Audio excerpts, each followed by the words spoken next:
Carthage was an economic powerhouse whose wealth propelled it from the status of humble colony to mighty empire. But success was not achieved by the hands of explorers and traders alone. There was a blood tax to pay. This burden was shouldered by the Punic military, which deployed fleets and armies across the Mediterranean. Countless wars would be fought to establish, expand, and maintain the vast influence network which lay at the foundation of the Carthaginian Empire. But perhaps the greatest challenge would come in the struggle for Sicily. It would be here, in this proving ground, that vast sums of blood and treasure would be spilled over the centuries. Today, we'll be diving into the history of these Punic-Sicilian wars.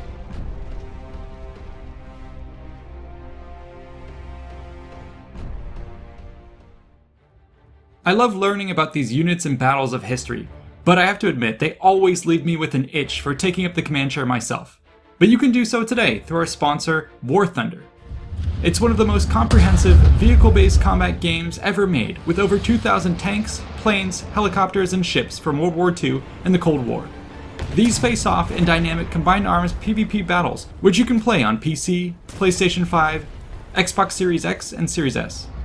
The atmosphere is super immersive, with incredible graphical details, authentic sound effects, and beautiful music which sets the atmosphere just right. As a fan of military history, I love how you can choose from vehicles from over 100 years to really get a sense of their evolution in terms of appearance and capabilities. What's more, you can customize all of this in a 3D decorator using hundreds of markings, equipment sets, and camouflage patterns. Gameplay itself is riveting, with features such as X-ray damage that provides feedback on your hits, or the mouse aim mode for controlling aircraft without the need for dedicated joystick inputs. For me, these dogfights are the best part of the game, as I grew up playing flight simulators at the museum, but always missed the competitive side of things that this game offers, which has yielded some of my favorite high adrenaline moments of the year. So play War Thunder today, for free on PC, Xbox Series X and S, and PS5 by using my link to download the game and get your exclusive bonus of multiple premium vehicles, a premium account, boosters, and more. See you on the battlefield.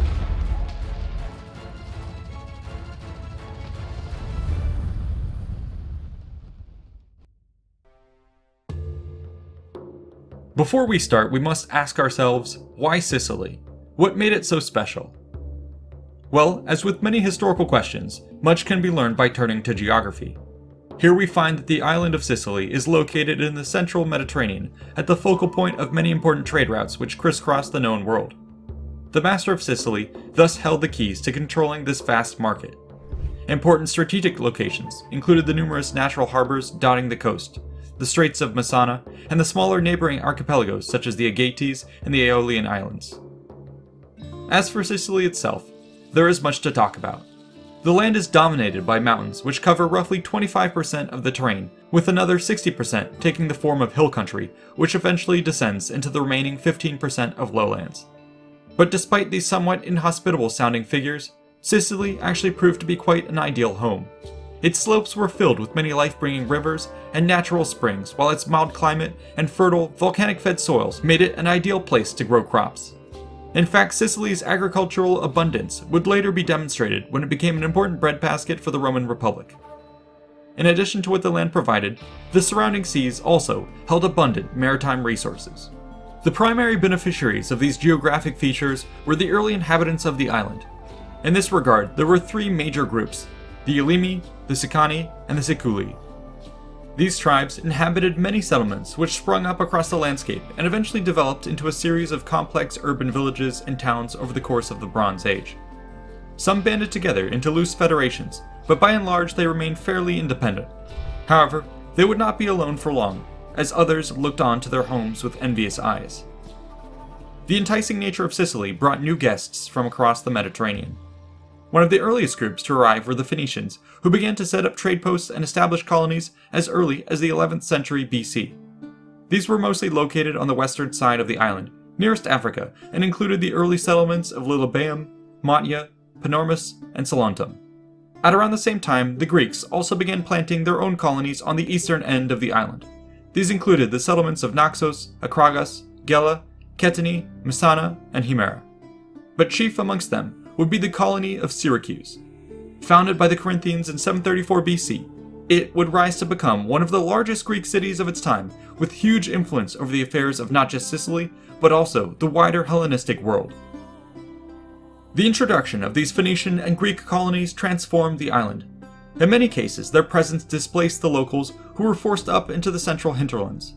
Other times, though, communities would live alongside each other and begin to assimilate. Over the centuries, this cross-pollination of ideas led to a fascinating meld of cultures across the region, with unique new hybridized customs, religion, and architecture. In addition, the population itself was increasingly intertwined as many new marriages bridged the divide between the various Sicilian, Greek, and Phoenician groups. The end result was a complicated web of relationships which created an incredibly fluid and dynamic political situation. Even at the best of times, the status quo was inherently unstable. This all was made worse by expansionist forces which constantly feuded for control of Sicily from both within and without. Warfare therefore became endemic as small conflicts often snowballed into massive wars with chains of alliances forming up on either side of any given issue. It's in the context of this turbulent backdrop that Carthage would first become involved in Sicilian affairs. One could argue that Carthage played a role in Sicily from its very founding. After all, as a colony itself at the hub of important trade routes, its merchants surely set foot on the island many times in the pursuit of their deals. But for the most part, Carthaginian involvement remained at this relatively low level, and its projection of soft power was no more pronounced than many of the other Phoenician colonies. Things would however begin to change by the 6th century BC, with the decline of Tyre's influence in the west and the ascent of Carthage to take its place. The new rising Punic power was keen to flex its muscles by exerting more influence over the strategic island of Sicily, both economically and politically. This began in the west, where Carthage would offer settlements protection in exchange for tribute, manpower, and access to trade. Over time, cultural osmosis meant that many of these entered into such treaties eventually adopted Carthaginian customs and dialects. Within a few decades, Carthage thus waded deeper into the quicksand of Sicilian affairs. Sometime in the middle of the 6th century BC, this appears to have led the nobility of Carthage to finally turn its soft power into hard power. Justin, a Roman historian, tells us that the semi-mythical king Malchus took the lead by raising a large Carthaginian army and invading the island. Though few records exist, it appears that his campaign involved capturing booty and slaves and sacking a number of areas in the western regions. Certainly this won Malchus enough profit and renown for him to return home in celebration. However, his impact on the island amounted to little more than a propaganda victory, as we have no evidence of direct rule being established over Sicily in this period. Nonetheless, the precedent set by this first campaign paved the way for future conflict. After all, Carthage had proven to all observers that it was a force to be reckoned with, one both willing and able to throw its weight around. We see this next come into play in 510 BC, when the Spartan prince Diodorus sought to establish a new colony in Sicily. The local Almeans of Segesta mounted an opposition to the new arrivals and appear to have turned to the Carthaginians for help.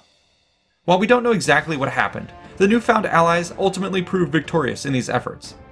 Thus we see that parties on both sides of the narrow divide between Sicily and North Africa could take advantage of increased Punic involvement. It's hard to imagine, however, if either side could have foreseen what was to come. The catalyst for the next wave of violence took place at the start of the 5th century BC. It's at this point that the political winds had once again shifted in Sicily, as an increasing number of Greek colonies fell under the sway of tyrants. In the south, two Dorian Greek rulers consolidated power, with Gelon laying claim to the lands around Syracuse, while his ally, Theron, seized the central lands around Acragas. Together, they were poised to dominate the other Greek, Sicilian, and Phoenician leaders. Meanwhile, the Ionian Greek resistance consolidated in the north behind the leadership of Turilius of Himera and Anaxilus of Rhegion. But how long could they hold out against the tyrants? For Carthage, this was not a question they could wait to have answered. According to the historian Diodorus, they therefore began to draft plans for military intervention. In these matters, it is likely that the rising Magnid clan and their leader Hamilcar I played a large part in directing Punic foreign policy. When Theron took over the city of Himera in 483 BC, the ousted leader Turilius called on the Carthaginians for aid. This was the casus belli they had long awaited. A huge army was now raised, consisting of Carthaginians, Libyans, Sardinians, Gauls, and Iberians. This great host set sail from the west with a fleet of several hundred ships. At the exact same time, King Xerxes of Persia launched his own assault on mainland Greece. The Hellenistic world risked being devoured from both ends. However, disunity amongst the Greeks meant that neither the Sicilians nor the mainlanders send each other aid and defense, and many cities actually sided with the foreigners in their respective theaters. Things were not looking good.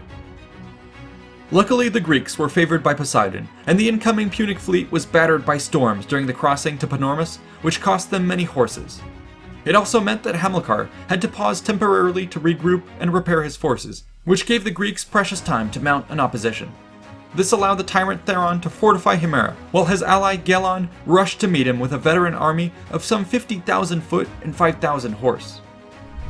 After 3 days, Hamilcar proceeded to the hilltop city of Himera, establishing a camp with his ships by the sea and another on one of the ridges to the west of the city. Hamilcar soon managed to defeat Theron's forces in a pitched battle, forcing them back into the city and allowing his own troops to now pillage the area with apparent impunity. However, their early victories would be reversed with the arrival of Gelon from the east. The reduced numbers of Punic cavalry proved unable to hold off the enemy, and Greek horsemen overran the dispersed marauders with heavy losses. Hamilcar withdrew into his camp and sent letters now calling for cavalry reinforcements from his own Ionian Greek allies. Unfortunately, these messages were intercepted by Gelon. Rather than deny aid entirely, the clever commander disguised his own forces as reinforcements and sent them over to the enemy camp at daybreak, as if they were there to help. The Carthaginians fell for the ruse and admitted the cavalry into their ranks. A few hours later, the main Greek force swept around the south side of Himera. In response, the Carthaginian army emerged to meet them, and a massive pitched battle ensued. Diodorus Siculus writes that, quote, "They sounded with the trumpets the signal for battle, and a shout arose from the two armies, one after the other, each eagerly striving to outdo their adversaries in the volume of their cheering. The slaughter was great, and the battle was swaying back and forth." The recent discovery of mass military graves near the site confirmed the viciousness of this fight, with hundreds of skeletons bearing the traces of deep wounds caused by arrows, spears, swords, and daggers. The two sides must have clashed in a fierce, bloody fight which dragged on for hours.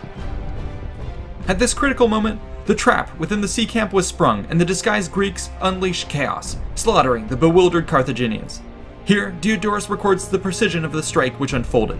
Quote, "They at once galloped to where the general Hamilcar was busy with the sacrifice, slew him, and then set fire to the ships.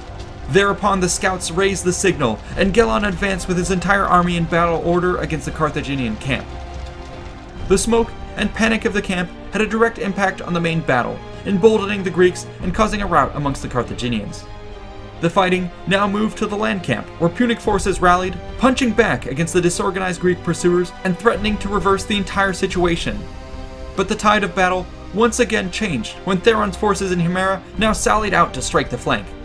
This final blow shattered the Carthaginians, who fled in all directions. Here is how Diodorus recounts the event. Quote, "Since Gelon had given orders to take no prisoners, there followed a great slaughter of the enemy in their flight, and in the end, no less than 150,000 of them were slain. All who escaped the battle and fled to a strong position at first warded off the attackers, but the position they had seized had no water, and thirst compelled them to surrender to the victors." Just under half of the Carthaginian army and a small number of ships managed to escape. Yet on the journey home, they were struck with another storm, which reportedly sank most of the fleet. Thus, the First Sicilian War ended in spectacular defeat for the Punic power. The victory was celebrated endlessly across the Greek world, whose armies had simultaneously managed to score wins against the invading armies of Xerxes at Salamis and Hamilcar at Himera. In the short term, Carthage is said to have braced for a counterattack. When this did not materialize, they sent embassies back to Sicily. Apparently, the Greek tyrants were content to solidify their holdings on the island and accepted a ceasefire without further bloodshed, in exchange for an indemnity of 2,000 silver talents. In the following decades, Carthage would lick its Sicilian wounds and turn its attention to other theaters of war such as North Africa and Sardinia. During this time, though, a new status quo developed in Sicily as the local powers adjusted to the Punic withdrawal. This largely benefited the tyrants Theron and Gelon, who now reigned uncontested. But as always in Sicily, peace was tentative, and coalitions inevitably reformed to oppose the current reigning power. For the most part, this took the form of the ongoing feud between the Ionian and Dorian Greeks, with the Sicilians caught in the middle. When the tyrants died, their heirs were unable to maintain their grip on power, and the island once again slipped into a fractured state of warfare with over a dozen competing factions. The question was once again posed: who would be the master of Sicily? Carthage, now having recovered and standing stronger than ever before, would have something to say on the matter. As Carthage sought to flex its military might overseas, King Hamilcar, leader of the powerful Magnid clan, was keen to gain a foothold on the strategic island of Sicily. Thus it was that in 480 BC, he launched a grand campaign to assist local Greek allies against the reigning powers of Acragas and Syracuse. This first Punic Sicilian War would climax at the Battle of Himera, which saw a fatal series of disasters lead to the ultimate defeat of the Carthaginians. For 70 years, their armies would not set foot on the island. However, the ascension of Hannibal, grandson of the slain Hamilcar, would see decades of pent-up resentment unleashed upon the island. He would ensure that the black stain of Himera would be washed clean with waves of bloodshed. This would be his finest hour.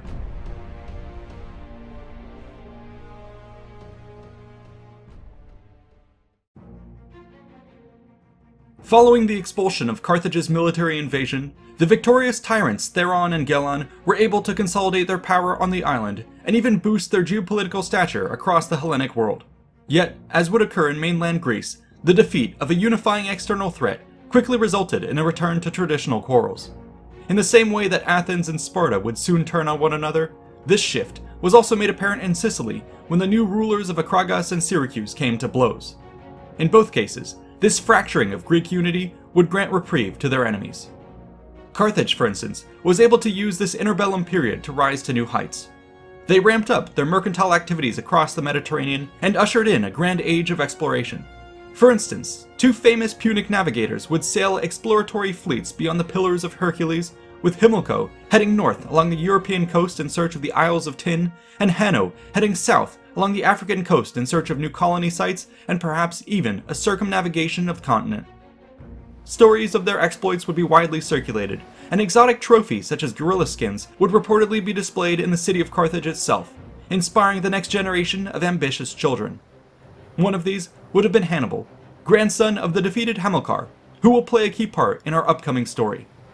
Around this same time, we hear of how the city further expanded across the lands of North Africa, bringing more Phoenician colonies and neighbors into the fold, while striking out with distant expeditions to establish relations with the Garamantes and the Cyrenaians across the desert. Closer to home, it seems that political changes even saw the monarchy give way to a republican form of government, with new institutions such as the Cephalature, the Popular Assembly, and the Tribunal of 104, which would be praised by philosophers such as Aristotle. Amidst this newfound stability and prosperity, the Punic leaders would not lose sight of their dreams of controlling the central Mediterranean. Thus, we see them increasingly invest in the projection of soft power through trade, treaties, and the construction of new fortifications across areas of Sardinia and western Sicily. Yet for now they would bide their time and avoid outright conflict with the Greek world. For example, when the Peloponnesian War would spill over into Sicily, they carefully avoided becoming sucked into the chaos despite reportedly being asked to intercede. Best to let the Greeks bloody themselves, while waiting patiently on the sidelines. Although Carthage would remain out of the picture for another half-decade, it will still be relevant for us to give some context for the war that was about to erupt in Sicily.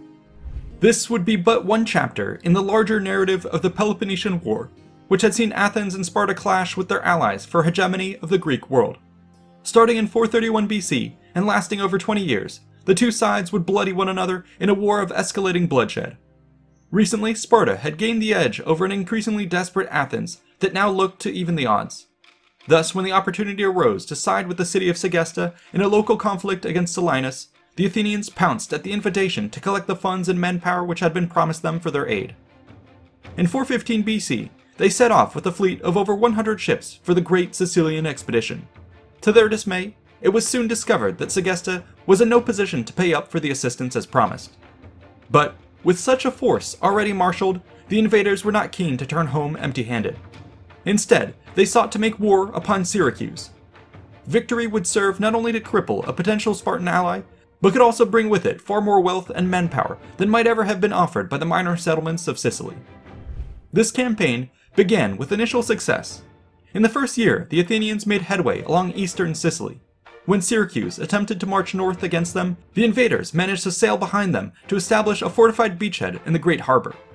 A pitched battle then ensued, which saw the Athenian veterans prevail over the Syracusans, pushing them back behind the walls. Through the entirety of 414 BC, the Athenians engaged the Syracusans in a grinding siege that saw an impressive series of walls and counterwalls constructed across the rugged outskirts of the city. As would occur many times in this period, as soon as there was blood in the water, other sharks would come out to feed. Sensing an opportunity, Sparta and Corinth now came to the aid of Syracuse with a relief force. This, in addition to ongoing attrition and disease, did much to turn the tide against the Athenians. But just as the invaders began to consider a withdrawal, the Syracusans launched a vicious naval attack which dealt heavy casualties and crippled their fleet. Fighting continued for several days, and ultimately, the Athenian commanders sought to salvage the situation by making a land retreat. This force would be devastated in the attempt, with all survivors either being executed or worked to death in the stone quarries as retribution. For the Syracusans, it was a glorious victory.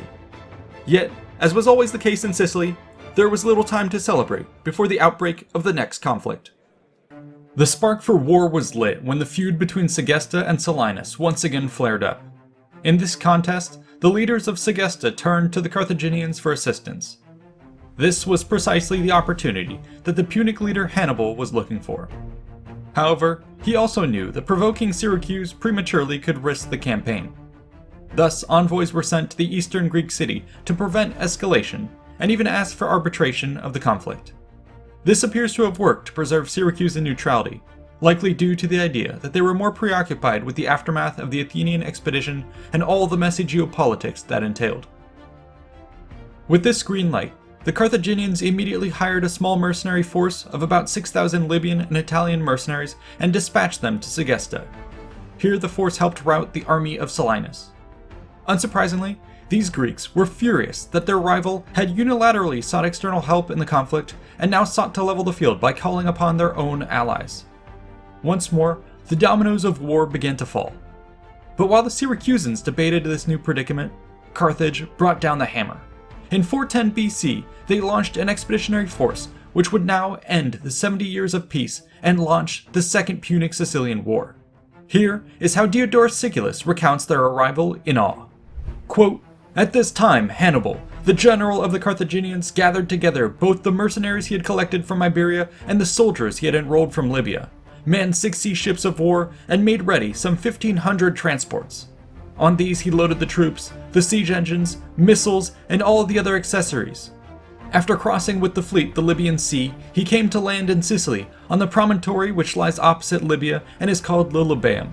And at that very time, some cavalry from Siculus were tarrying in these regions, and having seen the great size of the fleet as it came to land, they speedily informed their fellow citizens of the presence of the enemy. Hannibal had all told, as Ephorus has recorded, 200,000 infantry and 4,000 cavalry, but as Timaeus says, not many more than 100,000 men. His ships he hauled on land in the bay about Mottia, every one of them wishing to give the Syracusans the impression that he had not come to make war upon them or to sail along the coast with his naval force against Syracuse.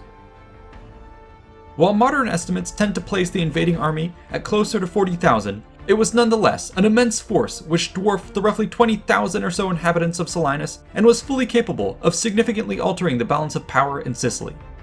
As the campaign got underway, Hannibal's first move was to link up with his Segestan allies and together march upon Siculus before Syracuse could respond. Unlike his grandfather, Hannibal was fully prepared to take his first fortified objective by storm. To this end, the poor state of the Siculus walls made his shock and awe tactics all the more effective.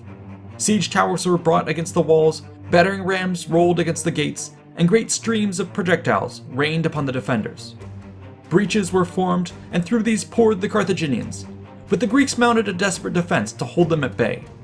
We are told that this brutal fighting lasted for 9 days as the invaders slowly cut their way through the city, while under constant attack by enemy soldiers on the ground and citizens overhead who hurled projectiles down upon their ranks.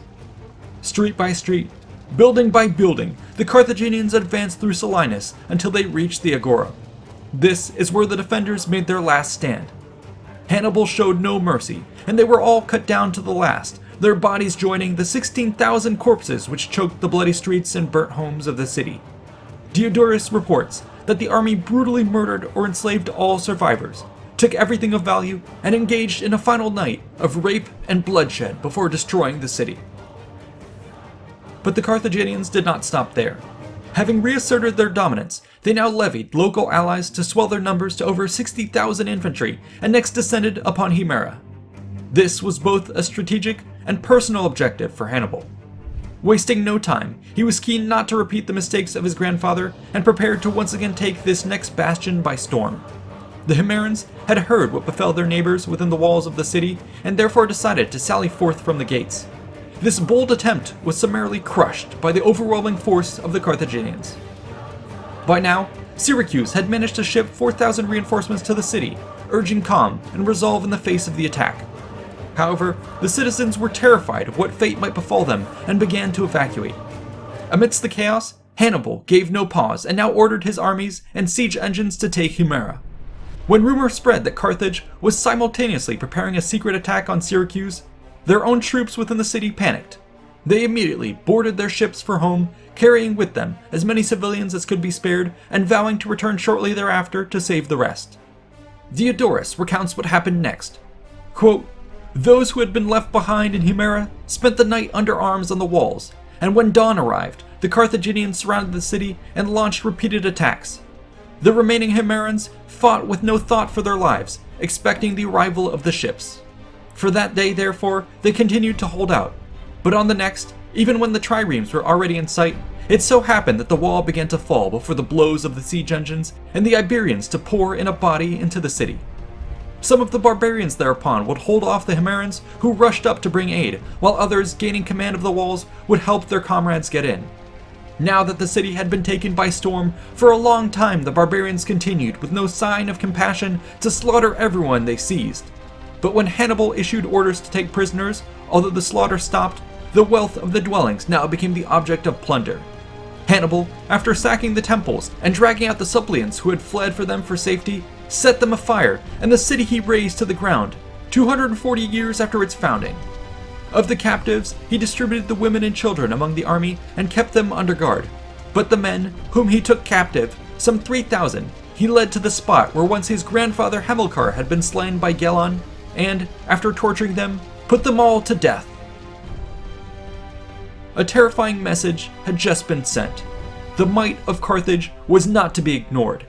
Hannibal had made sure of it, and buried the stain of Himera alongside the thousands of dead Greeks. This demonstration sent chills across the island. Having accomplished all he wished to do, Hannibal then departed back to Carthage, taking his army and loot with him. He left behind a Sicily ravaged by warfare in his wake. In the aftermath, only the powerful cities of Acragas and Syracuse could be said to challenge Punic supremacy on the island. However, with the Carthaginian force having withdrawn, neither proved quick to act. It was only in 407 BC that an exiled Syracusan general named Hermocrates reopened the war by invading the Phoenician cities in the west. He did so by recruiting the survivors of Himera and Selinus to form a 6,000-man strong warband. These now raided the Phoenician regions of the west, burning their crops, enslaving inhabitants, and defeating local militias in battle. To shock the civilians of Syracuse into action, Hermocrates then went to the charred ruins of Himera, collected the surviving inhabitants, and sent them on to Syracuse to show what the Carthaginians had done. It appears that this move was also meant to bring about a political revolt that would overthrow the democracy of the city and see Hermocrates named its tyrant. The plan, however, fell apart and he was killed in the attempt. In response, the Carthaginians voted to resume the war and re-elected Hannibal as their general. He promptly named his Magonid kinsman Himilco as his second-in-command and raised another massive force for the campaign. The Greeks of Sicily caught wind of their preparations and deployed a fleet of triremes to monitor the straits between them and North Africa. In 406 BC, Hannibal was ready. A vanguard fleet was sent forth to clear the way, clashing with the Greeks in the open seas. Roughly 80 ships partook in the battle, with both sides taking heavy damage. Carthage lost 15 ships and was driven from the field, but the Syracusans were also forced to fall back shortly thereafter. The way was now clear for Hannibal, who promptly landed his forces at Motia. The primary objective for the campaign was the Greek city of Acragas. It rivaled Syracuse in size, population, and wealth, while commanding strategic control over central Sicily. But this was no hindrance for Hannibal and his force of 60,000 soldiers. These now quickly advanced upon the city and laid siege to it. However, Acragas had learned from the prior campaigns and was ready for this. they had culled all the crops from around the city to deprive the enemy of food, whilst building up a massive reserve of supplies within their own walls. Thus it was with confidence that they rejected Carthaginian offers for surrender. Anticipating this, Hannibal tightened his stranglehold upon the city and began to deploy his siege engines. As the weeks dragged on, however, an unforeseen enemy would strike. Plague broke out in the camp of the besiegers. It's unclear as to the cause, but Diodorus Siculus, a Greek himself, claims that the Carthaginians had drawn the ire of the gods by desecrating Greek tombs. Whatever the case, thousands of men died, including the great general Hannibal himself. But his ambitious spirit would live on in Himilco, who redoubled the army's commitment to the siege with the construction of additional fortifications. This proved fortuitous, as a large Syracusan relief force arrived to lift the siege. These managed to defeat the Carthaginians in open battle, but could not drive them out from their defensive positions. As a result, they set up to now build their own wall of encirclement around the Punic force. Plagued with disease, and now facing the prospect of starvation, Himilco's forces were in a terrible position as winter began to set in. They would need a miracle to survive. Luckily for him, that miracle appeared in the form of the Carthaginian navy. In a dramatic naval ambush outside the city, the Punic fleet surprised a Syracusan supply convoy and sank or captured the entirety of its escort force. In doing so, they seized a massive hoard of grain. Now, it was the Carthaginian army whose depots overflowed with food, while those of Acragas began to dwindle. The balance of power now shifted back in Himilco's favor. Diodorus Siculus claims that Himilco recognized the leverage he had over his foe and gave them an out. Citizens would now be given a window to leave through designated corridors. Immediately, 40,000 people fled the city. This had the desired effect of completely liquidating the defenses of Acragas, which was left a husk of its former self. The following day, under a crisp and cloudy December sky, Acragas fell to the assault of the Carthaginian army. Throughout the entire winter, the Carthaginian army camped within the city, looting everything they could get their hands on. The wealth of this great city was well renowned, and the spoils must have been unimaginable. Finally, in 405 BC, with the bones of Acragas picked clean, a fattened Carthaginian army lumbered off to rejoin their fleet. They left behind the smoldering ruins of a city once hailed as the jewel of Sicily. It would never again regain its former glory. Himilco now proceeded to make a victory lap around Sicily. Along the way, he took a host of Sicilian cities, tearing through the defenses of Gela when it resisted, sacking Camarina, and even defeating a Syracusan army sent against them. Only the gods seemed capable of stopping the Carthaginians with another plague. It was at this point that Himilco finally came to the peace table. Owing to his successes, the terms were incredibly favorable. Carthage would remain in control of its recent conquests, with Selinus, Thermi, Acragas, Gela, and Camarina all bowing down as tributary vassals. Sicily had a new master.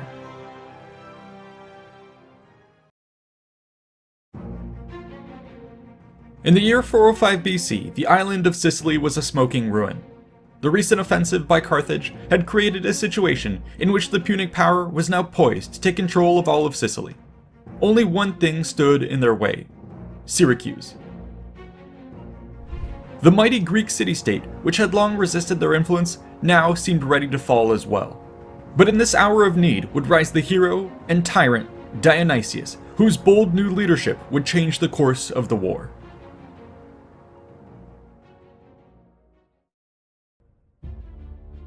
In Syracuse's darkest hour, it would be saved by an unlikely hero. The man's name was Dionysius. He was a lowly public official who had spent the last few years as a clerk lost in the bureaucracy of his home city. And yet, the fates decreed a very different thread for his life. When the Second Punic-Sicilian War broke out in 410 BC, Dionysius was among those to answer the call to arms. With great ambition and a knack for organization, he quickly worked his way through the ranks. Details are sparse, but it seems that around 409 BC, he had attained significant stature within the army with a string of achievements to his name. This is evidenced by the fact that when Carthage had launched its assault upon Acragas in 406 BC, Dionysius was tapped to join the army command staff. Though Carthage was ultimately victorious, the Syracusans continued to fight a dogged defense of their eroding territory. Eventually, the plague-stricken invaders decided that they had made enough gains and settled a new peace before withdrawing their main force from the island. This was a very delicate time on Sicily, as all knew that Carthage would eventually return to finish the job if given the opportunity. In Syracuse, some considered reconciliation, while others argued for resistance. It was precisely these cracks in the political scene which created an opportunity for Dionysius. The plot he concocted was bold and nefarious. It began by seemingly faking an assassination attempt on his own life. Here, the perpetrator was caught just in time, allowing Dionysius to draw public sympathy and attention. With this supposed threat as an excuse, he was given permission to hire 600 mercenaries for personal protection within the city limits. Shortly thereafter, though, he expanded the armed group to 1,000, staffing it with many loyal followers. At this point, Dionysius now made his moves openly. Cutting through the democratic red tape which had shackled his ambitions, he now deployed his mercenary forces across Syracuse to act as a police force and to seize control. Democratic opposition was silenced and all rebellion was crushed. By 405 BC, Dionysius was now the tyrant of Syracuse. In theory, his largest threat would have been the other Greek communities which might seek to depose him. For instance, Sparta had a history of intervening abroad to topple tyrannical regimes. However, in this case, they actually sent an emissary to strike a deal of mutual support. Sparta, which had previously sided with Syracuse against the Athenians, hoped that the favor might be returned. In exchange, they seem to have given Dionysius the privilege of conscripting mercenaries from the lands under Spartan authority. Thus, with his reign protected at home and on the eastern flank, the tyrant now prepared to turn west against Carthage. But this would be no easy task. In the years that followed, he would further consolidate power and begin an intense period of militarization, which would turn Syracuse into an impregnable fortress. The tyrant now made ready for war. Dionysius would eventually field an army of 80,000 soldiers and a fleet of 200 warships. This enormous force would require mountains of supplies to equip and maintain. Thus it was that one of his most important reforms was the introduction of standardized gear. Whereas mercenaries and citizen soldiers had previously been responsible for this kit, Syracuse now sought to create one of the greatest state armories of its era.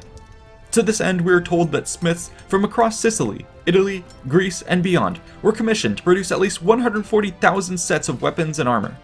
In addition, the engineers and carpenters of Syracuse were busy retrofitting the fleet and constructing the new hulking class of quinquereme warships, which were about 20% longer than the standard trireme and carried almost double the number of rowers and marines. In addition, all manner of artillery pieces and siege equipment were assembled. Yet even during this period of preparation, Dionysius did not sit idle within the walls of his city. Syracusan forces mounted escalating raids against the villages and cities of Sicily to probe Carthage's hold on this territory and to begin exerting pressure on the various communities to reconsider their allegiance. By 398 BC, 7 years after taking power, Dionysius was finally ready to make his move. The armies of Syracuse were marshaled and an ultimatum was thrown down. Carthage must abandon its hegemony or prepare for war. Hardly waiting for the inevitable response, the tyrant now launched his invasion. The objective appears to have been to take the Punic stronghold of Motia on the far side of the island before a proper defense could be mounted. Therefore, the Syracusan forces made a rapid advance along the southern coast, leaving a trail of destruction in their path. Carthaginians and collaborators were murdered out of hand, with their property being looted to fill the coffers of the army. Sensing that the winds of change were blowing, opportunistic Sicilians joined the army as it marched. By the time Dionysius reached the gates of Motia in the summer of 398 BC, his army numbered at least 80,000 infantry. The city of Motia was one of the greatest Carthaginian strongholds in Sicily. Founded shortly after the city of Carthage around 800 BC, it was located atop an island inside a natural harbor. As such, it proved a highly defensible and well-connected site, which quickly led to Motia's rise as a great commercial and military center. By the time the Syracusans arrived, it was a formidable city with a full wall, over 20 towers, and several fortified gatehouses. Adding to its protection, the mole, the only way to access the city on foot, had been destroyed by the citizens. Yet this would not deter Dionysius. He now anchored his entire fleet in the bay to cut off the city by sea, whilst tasking his army with the job of rebuilding the mole to prepare for a direct assault if Motia refused to surrender. Some inside may have considered this option. Yet the bloody advance waged by the Syracusans thus far led many to believe that this path would lead to either death or enslavement. Thus, as the noose tightened around Mattia, they sent envoys to Carthage, seeking desperate aid. The Phoenicians, meanwhile, were unprepared for the lightning speed with which Dionysius had launched his campaign. The last Carthaginian offensive had taken years of preparation. And yet, realizing that the fall of Mattia and in turn Punic Sicily could undo centuries of progress, they now scrambled to summon a response. Himilco, brother of the Hannibal who had led the Second Punic Sicilian War, was appointed command, while a fleet of 100 triremes and tens of thousands of troops were marshaled. These now set off immediately for Mattia. Himilco's timing was fortuitous. The Carthaginians managed to catch the forces of Dionysius in the bay, trapping his larger navy in its narrow confines. To make matters worse, the huge transport fleet to the south lay dangerously exposed. Its defenders were overwhelmed, and the nearly 500 ships were either captured or set afire. In theory, the remaining Syracusan ships still outnumbered those of Himilco and featured many of the new, powerful conquirums. However, the geography of the bay meant that these could not bring their numbers to bear against the Carthaginians for a breakout. Himilco was thus assured that by holding the mouth of the harbor, he could either win in battle or starve them out. And yet Dionysius was not so easily bested. Using slingers, archers, and his new war machine, the catapult, the Carthaginians were kept at arm's length from his fleet. This allowed him to now begin hauling his ships over the low, flat spit of land to his north. Soon, many Greek warships had been portaged across the strait and could circle around the rear of the Carthaginians. In this way, would their roles be reversed? With the risk of encirclement and annihilation, Himilco was thus forced to retreat back to Carthage. As they sailed off, the citizens of Mattia knew that their last hope of rescue had vanished. But this realization also brought with it a great fighting zeal. Though alone, they now prepared for a final stand. Dionysius rose to the challenge by redoubling his efforts to construct the land bridge to the city while covering his operations with the fleet, siege engines, and towers. Finally, these reached the wall and broke through a section. What followed was bloody, urban warfare. Here is how Diodorus Siculus describes the scene. Quote, "The Mattians, as they took account of the magnitude of the peril, and with their wives and children before their eyes, fought the more fiercely out of fear for their fate. There were some whose parents stood by, entreating them not to let them be surrendered to the lawless will of victors, who were thus wrought to a pitch where they set no value on life. Others, as they heard the laments of their wives and helpless children, sought to die like men, rather than to see their children led to captivity. Flight, of course, from the city was impossible, since it was entirely surrounded by the sea, which was controlled by the enemy. The battle grew fierce, and abundant reinforcements climbed the ladders, until at last the Sicilian Greeks wore down their opponents by weight of numbers.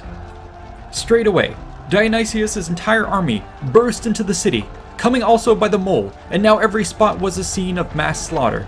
For the Sicilian Greeks, eager to return cruelty for cruelty, slew everyone they encountered, sparing without distinction not a child, not a woman, not an elder. Dionysius, wishing to sell the inhabitants into slavery for the money he could gather, at first attempted to restrain the soldiers from murdering the captives. But when no one paid any attention to him, and he saw the fury of the Sicilian Greeks was not to be controlled, he stationed heralds to cry aloud and tell the Mattians to take refuge in the temples which were revered by the Greeks.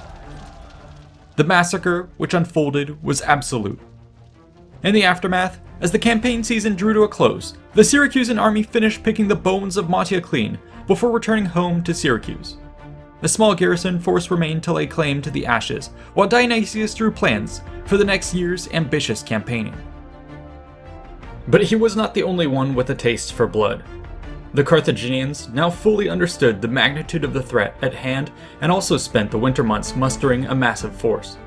When Dionysius emerged from Syracuse in 397 BC, he was countered by Himilco, who deployed 400 triremes and 50,000 soldiers on the western end of the island. Neither side was immediately prepared for a pitched fight, and instead sought to better position themselves. For Himilco, this meant re-establishing Carthage's authority. Next, he set about lifting the siege of Segesta and establishing Punic garrisons to re-secure western Sicily. To press matters further, Himilco now made an assault on the eastern side of the island. Sweeping around the northern coast, he collected tribute from Lipara and eventually made a landing at Cape Palorum. This feint drew out the Greek army from Messene, at which point a detachment of the Carthaginian fleet filled with pick rowers and marines quickly sailed around their rear to seize and sack the city. Soon after, the main two fleets would clash at sea in 397 BC at the Battle of Catana. Here, Himilco fielded some 200 triremes and 300 transports retrofitted with rams, while Dionysius deployed a mix of 180 triremes and the new quinqueremes. According to Diodorus Siculus, the naval battle began in the Greeks' favor when their admiral, Leptines, led a sudden sally of an elite force. However, he was ultimately driven to flight, leaving the rest of his fleet leaderless and disorganized in the face of the ensuing Carthaginian counterattack.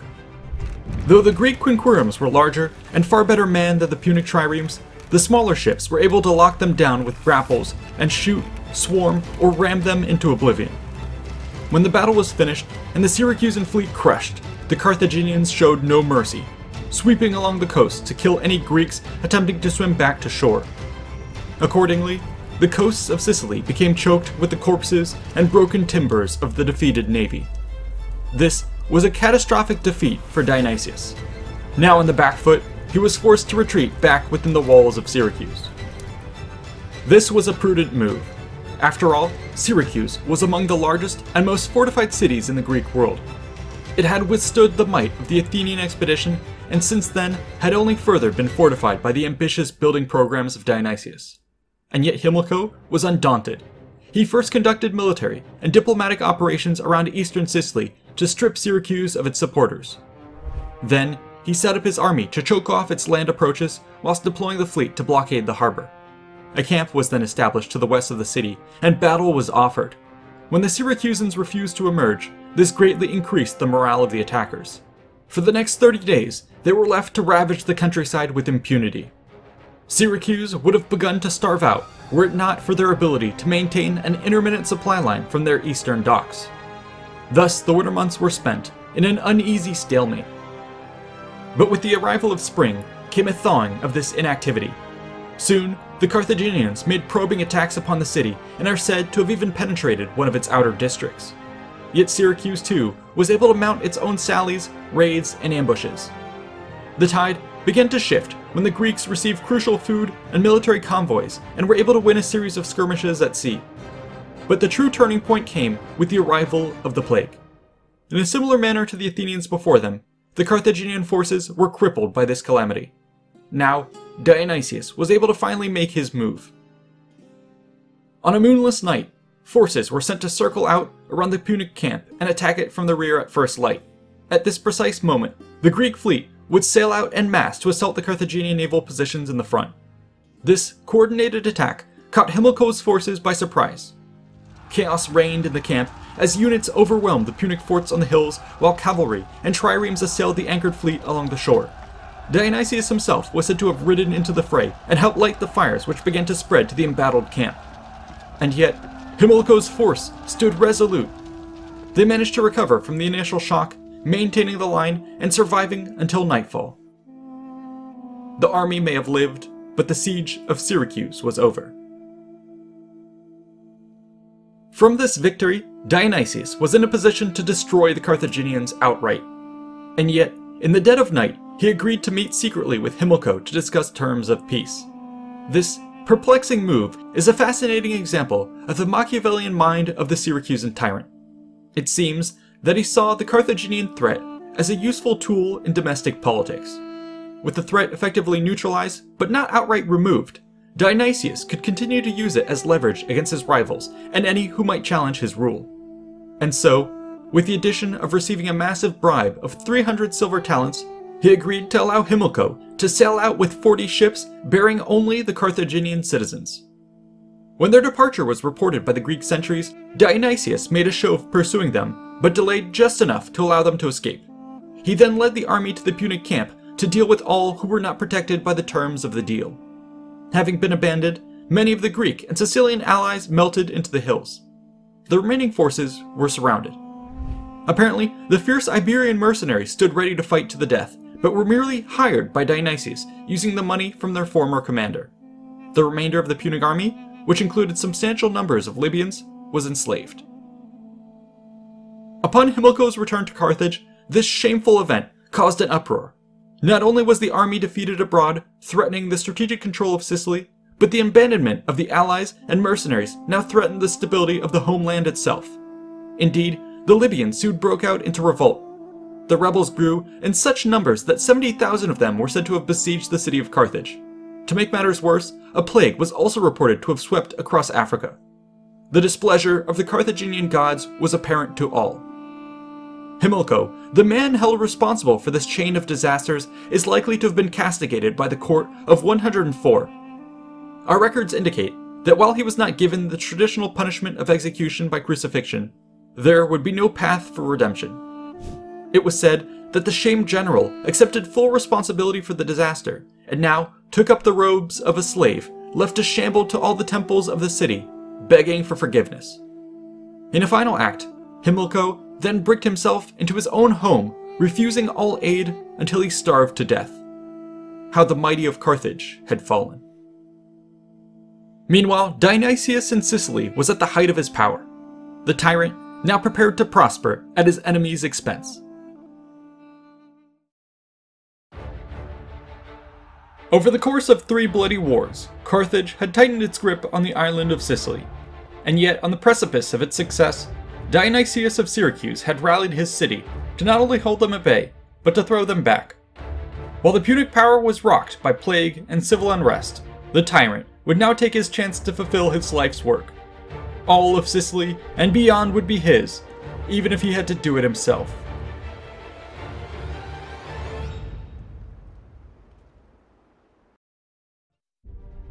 With Carthage out of the picture, Dionysius' first move was to resecure local control. This was done by rebuilding his forces and bullying the communities of Sicily back onto his side. In these matters, his greatest opposition came from the Sicyl tribes and Ionian Greeks of the northeast, which had recently suffered at the tyrant's hands. The city of Rhegium in particular posed a threat, in that it had arisen in might with the destruction of Messana, which gave it control of the important straits between Sicily and Italy. To make matters worse, when Dionysius had attempted to arrange an alliance by seeking one of their noble daughters in marriage, the people of Rhegium merely offered him the executioner's daughter.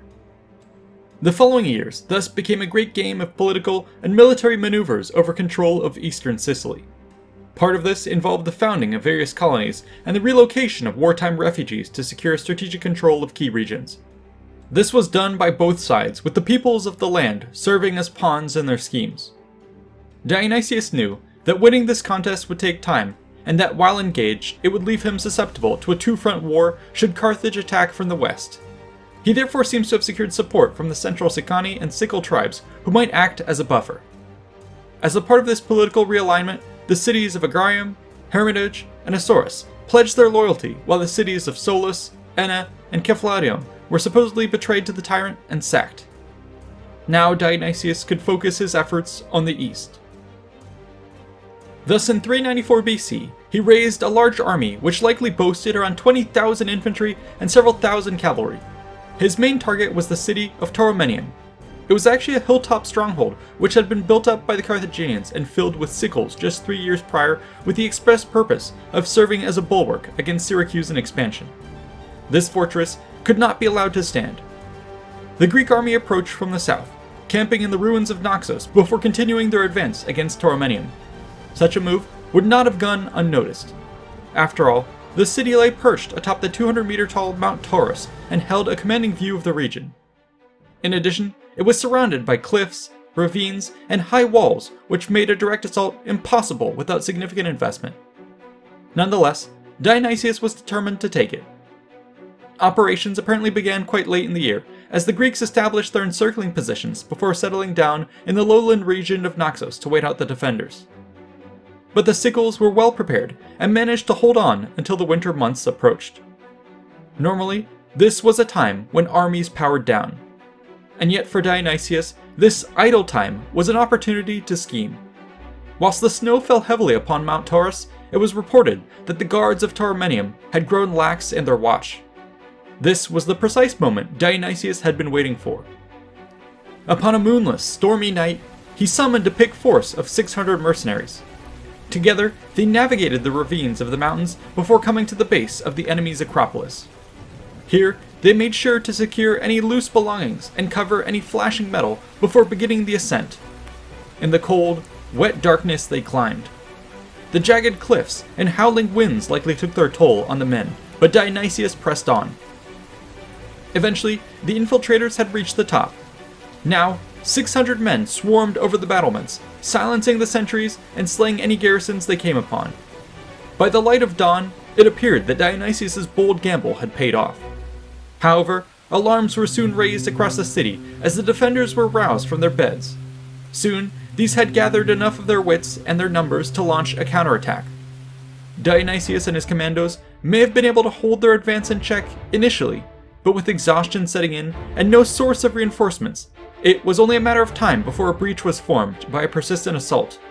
Eventually this came, and it washed over the Syracusans like a great tide, wiping out vast swaths of the 600 mercenaries in the blink of an eye. These quickly sought the only escape available to them, the very cliffs that they had scaled that night. We are told that as men tumbled off the ravines, many lost their armor and their lives. Dionysius was one of the few to make it out alive. Rather than face further humiliation, the tyrant now lifted the siege and withdrew his army to lick his wounds back home.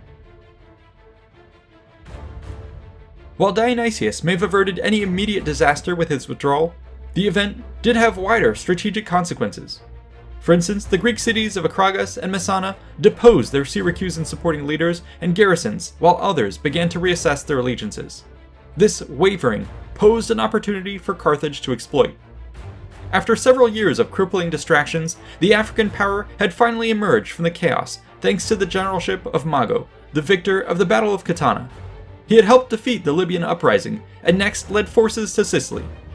At first, Carthage had been wary of directly engaging with Dionysius and instead spent its time shoring up support on the western side of the island and playing the part of the benevolent overlord which stood in contrast to the tyrant of Syracuse. Yet following Dionysius' stumble at Tauromenium, Mago now pounced at the opportunity for direct confrontation. In 393 BC, the Punic general launched an expedition across the northern side of the island. The size of the force goes unreported, but it was apparently large enough to raid Messana. Upon turning back, they would be intercepted by a pursuing Dionysius. The two clash at the Battle of Abacanum, with Mago being defeated and forced to seek shelter in the nearby city. Yet both sides would soon part ways in what appears to have been more of a strategic joust than an all-out war. The next year, Mago would receive reinforcements from Carthage and mustered a large force that may have boasted as many as 40,000 to 50,000 men. The actions of the fleet are not mentioned, and so it is assumed that this year's campaign saw Mago lead his forces across the interior of Sicily. His objective appears to have been to chip away at the Sicyl communities which were siding with Syracuse. Such a challenge could not go unanswered. Dionysius mustered his own army and advanced to meet them. However, we are told that his army was far smaller. As a result, he relied on asymmetrical tactics to stall Mago's advance. Mountain passes and high ground positions were held stubbornly by the Greeks, while raiders were sent incessantly to harass the Punic supply lines. And yet, Carthage remained undeterred and continued its slow advance. It was only through a great deal of negotiating and favorable concessions that Dionysius managed to secure the military support of the powerful city of Agrium. Together, the Greeks were able to prevent Carthage from steamrolling through the territory. And yet, they were still outnumbered. Dionysius chose to continue his delay tactics in the hopes that Carthage might be too worn down to fight, or that plague might once again prove his savior. However, as the weeks rolled by, neither materialized. Instead, it was the Syracusan forces which began to lose morale and desert. The situation got so bad that Dionysius reportedly freed and armed slaves to refill his ranks. Thankfully, this was not something that was noticed by Carthage. The invaders had their hands full with other problems. Thus, as the stalemate dragged on, it seems that both Mago and Dionysius found a de-escalation to their mutual advantage. Therefore, the two leaders came to the peace table willingly. The treaty, which was hammered out, essentially formalized either side's control of East and West Sicily. For Dionysius, this meant finally formalizing a decade's worth of territorial expansion, whilst giving him free rein to play kingmaker among the Sicyl communities of the East. Carthage, meanwhile, gained clear dominion over the Phoenician and Elmian communities of the West, which would allow them to focus on their lucrative mercantile endeavors. The deal would stand for nearly a decade. Yet this did not bring peace to Sicily. Dionysius was merely freed to continue his wars with his other rivals. This meant first securing control over eastern Sicily by rooting out the last vestiges of Punic influence. Many cities were brought to heel, and even Tauromenium was taken in a bloodless feat of diplomacy. Next, he set about reviving his feud with Rhegium. This would finally secure his control of the straits between Sicily and Italy and open the door to wider opportunities for expansion across Magna Graecia. In these campaigns, the city of Rhegium was put to siege on 3 separate occasions. This would climax in the year 387 BC. It was a brutal affair. Here is how Diodorus Siculus describes Dionysius' callous approach to warfare. Quote, "It was about the 11th month of Dionysius' siege of Rhegium, and since he had cut off relief from every direction, the inhabitants of the city were faced by a terrible dearth of the necessities of life. So reduced were they, by lack of food, that at first they ate their horses and other beasts of burden, then fed upon boiled skins and leather, and finally they would come out from the city and eat the grass near the walls like so many cattle. When Dionysius learned what was taking place, far from showing mercy to those who were suffering beyond man's endurance, on the contrary, he brought in cattle to clear the place of the green stuff, with the result that it was completely stripped. Consequently, the Rhegians, overcome by their excessive hardships, surrender their city to the tyrant, giving him complete power over their lives. Within the city, Dionysius found heaps of dead who had perished from lack of food, and the living too, whom he captured, were like dead men and weakened in body. He got together more than 6,000 captives, and the multitudes he sent off to Syracuse, with orders that those who could pay as ransom a mina of silver should be freed, but to sell as slaves those who were unable to raise that sum. In the ensuing campaigns, Dionysius would make war against other cities of Magna Graecia. Along with the Lucranians, he devastated the territories of Thurii and Croton. His fleet even raided as far as the Etruscan coast, pillaging a town just 50 kilometers from Rome. On the heels of these advances, Dionysius planted additional colonies along the Adriatic coast as far away as Illyria in a bid to control trade and power in the region. But his ambitions did not stop there. During the Corinthian War, Dionysius backed Sparta with mercenaries and ships, and similarly sent troops to fight in Epirus to return King Alcetas to the throne. All of these moves were clear signs of Syracuse's growing power in the geopolitics of the era. Perhaps because of these successes, Dionysius finally felt prepared to once again challenge Carthage. Thus, in 383 BC, at the age of 49, he mobilized for war and renewed open hostilities by allying with cities which had risen in revolt against Carthage. Technically, this chapter of history would be known as the Fourth Punic-Sicilian War. However, its scope extended beyond the confines of prior conflicts. Details are lacking, but it seems that Carthage had allied itself with a league of Italian cities and even landed troops to assist them with the campaign along the eastern theater of Magna Graecia. Meanwhile, the western theater of Sicily proper saw large Carthaginian and Syracusan forces jockey with one another. As had happened before, affairs on the island quickly stagnated into a campaign of skirmishing and maneuvering around the various communities. In this two-front war, neither side was prepared to risk it all in a pitched battle until they felt they had the upper hand. These conditions would not materialize until several years later, when the two sides clashed at the Battle of Cabala. Here, the forces of Syracuse managed to drive the Carthaginians from the field. The Punic army rallied upon a hill, but suffered heavy losses in the days which followed, when they were unable to find a sufficient source of water. Diodorus Siculus claims that 10,000 of their soldiers would perish, including the commanding general, while 5,000 men were taken captive. From this dominant position, Dionysius now laid down his terms for a ceasefire. Carthage must not only pay for the war damages, but must also withdraw entirely from the island of Sicily. Such terms were outrageously humiliating. Carthage was furious, but facing other troubles abroad, asked for a temporary ceasefire to consider the conditions.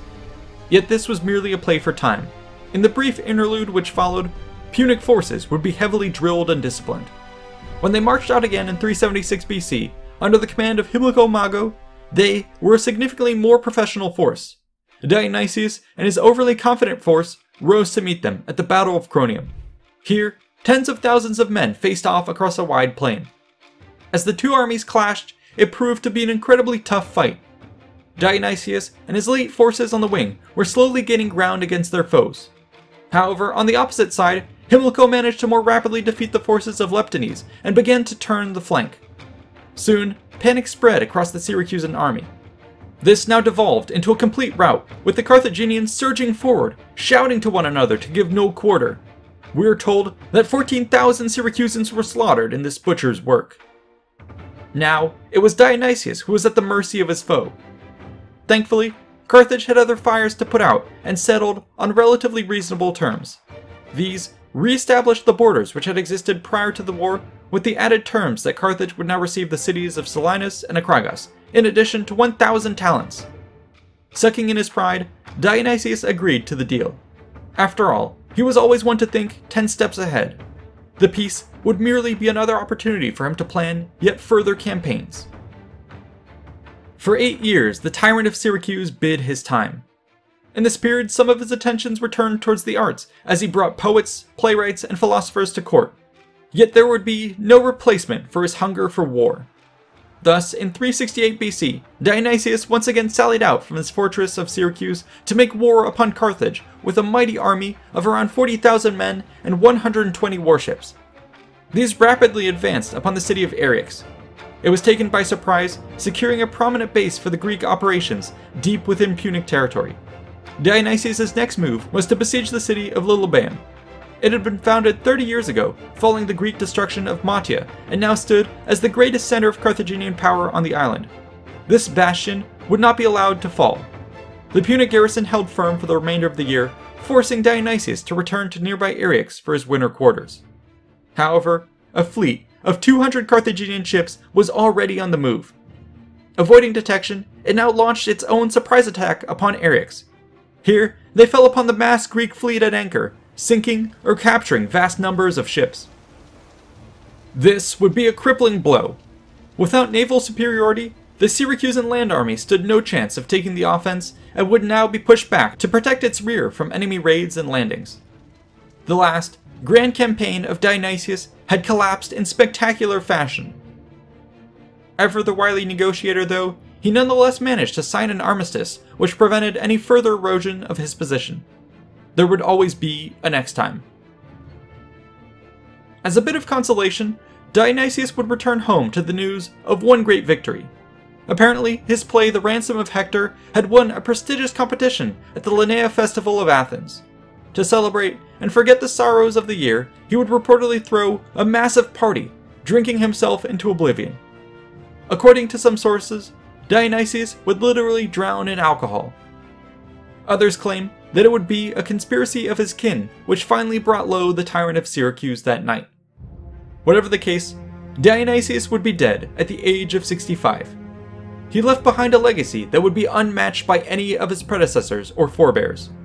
For the 38 years of his reign, Dionysius had fought toe-to-toe with one of the mightiest powers of the Western Mediterranean whilst building up the position of Syracuse to become one of the greatest in the entire Greek world.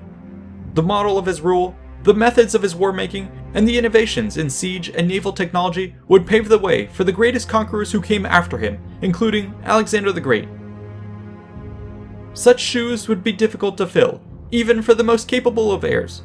Unfortunately for Syracuse, his son Dionysius II fell far below the mark. Forgoing the great affairs of state, he turned inward with no care for maintaining the hard-fought works of his father. Plutarch offers the following insight into his actions. Quote, "For it is said that the young king once kept up a drinking bout for 90 consecutive days from its beginning, and that during this time the court gave no access or admission to men of matters of consequence. But drunkenness and raillery, and music and dancing and buffoonery held full sway." And so it was, with great pleasure, that Carthage watched as the formidable house of Syracuse began to collapse.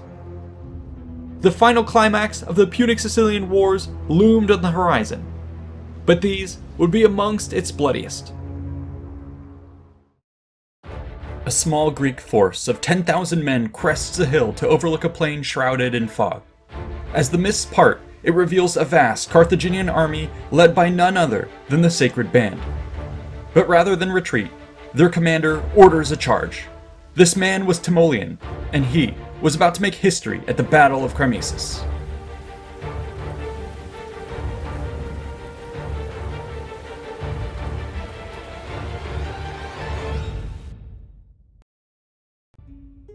During his 38-year reign, Dionysius of Syracuse had dictated the geopolitical agenda of Sicily with his ambitious plans. His death therefore created a power vacuum which the factions of the island were keen to exploit. For a time, his son, Dionysius II, was able to maintain some semblance of control thanks to the guiding influence of his uncle, Dion. But when the steward to the throne invited Plato to help reform the government, Dionysius ultimately joined his rivals and banished his uncle. What followed would be a struggle of political and armed conflict between the two men, which lasted nearly a decade. All of this bickering did little to improve the status of Syracuse, as many of its former subjects broke away and came under the control of their own regional tyrants. During this time, many Syracusans were fed up with the strife which was tearing apart their city. A great number of them therefore joined Hicetus, the Syracusan-born tyrant of Leontini, in his bid to oust Dionysius. Others, meanwhile, appealed to their mother city of Corinth for help. However, its leaders were wary of lending aid, considering the seemingly hopeless task of establishing a stable government in tyrannical, fractious, insecure, and turbulent Syracuse. And yet one nobleman, Timoleon, would accept this mission. Together with around 1,000 mercenaries aboard 7 ships, he set sail for Sicily. In 344 BC, he evaded efforts to block his arrival and landed near Tauromenium, where he was met by local supporters. This force now advanced upon nearby Adranum. When Hicetus moved to intercept them with 5,000 men, the outnumbered Corinthian force in turn surprised and defeated them in an evening attack. This unexpected reversal caused other Greeks of Sicily to now join Timoleon and even prompted Corinth to send reinforcements. The Carthaginians, meanwhile, grew alarmed at this escalating situation. Historians report that as a result, they deployed a fleet and army to the island under the command of Mago, which boasted around 150 ships and 50,000 men. Supposedly, they had already been in secret negotiations with Hicetus to support him indirectly. Now, however, an increasingly desperate Hicetus called for direct intervention. Diodorus and Plutarch offer slightly differing accounts of what happened next. Apparently, the Carthaginians established a blockade around eastern Sicily to deny Corinthian reinforcements and to choke out the remaining forces of Dionysius still besieged within the island fortress of Syracuse. As a counter, Dionysius offered his citadel to the Corinthians on condition that he be granted a comfortable exile in Greece. When this was accepted, Timoleon slipped a garrison to take charge of the Ortygia, whilst leading his main army to take the outskirts of the city. In response, the Carthaginians reportedly moved in their own troops to occupy key areas of Syracuse. If this story is to be believed, then its districts were now being divided up between 3 to 4 separate factions. It's hard to imagine a more chaotic situation. We're told that for a time, Hicetus and Mago led joint efforts against their rivals, but failed to dislodge them. Fearing betrayal, and perhaps believing the entire situation was foobar, Mago apparently decided to withdraw his forces entirely. Such a move was not unreasonable. After all, his predecessor Himilco had become trapped in a similar situation whilst besieging Syracuse and only barely escaped with his life and a fraction of his army. Yet while this withdrawal saved Carthage, it effectively handed control of Syracuse to Timoleon, who now swept in with his army. His first move was to actually restore the democratic government of Syracuse, symbolically destroying the tyrant's citadel and replacing it with the court of justice. Plutarch mentions that he next sought to bring fresh waves of immigrants from across the Greek world to replenish the population which had been ravaged by disease and war. Thus feeling rejuvenated and having settled affairs in the city, Timoleon then sought to depose the other local tyrants, including Hicetus, who had managed to slip away to his city of Leontini. He apparently grew so confident that his mercenaries were given free rein to begin raiding Punic-aligned territories. Yet these efforts would not last much longer than a year, when news came of affairs in Africa. Plutarch reports that the Carthaginians had been so furious with Mago's withdrawal that they impaled his body, and were preparing for a new invasion to put down the plucky Corinthian upstart. In 339 BC, they descended upon Sicily. Here is how Plutarch paints the picture. Quote, "The Carthaginians put in at Lilybaeum with an army of 70,000 men, 200 triremes, and 1,000 transports carrying engines of war, 4-horse chariots, grain in abundance, and other requisite equipment. Their purpose was not to carry on the war by piecemeal anymore, but at one time to drive the invading Greeks out of all Sicily." While numbers here are difficult to accept at face value, it was certainly a mighty force.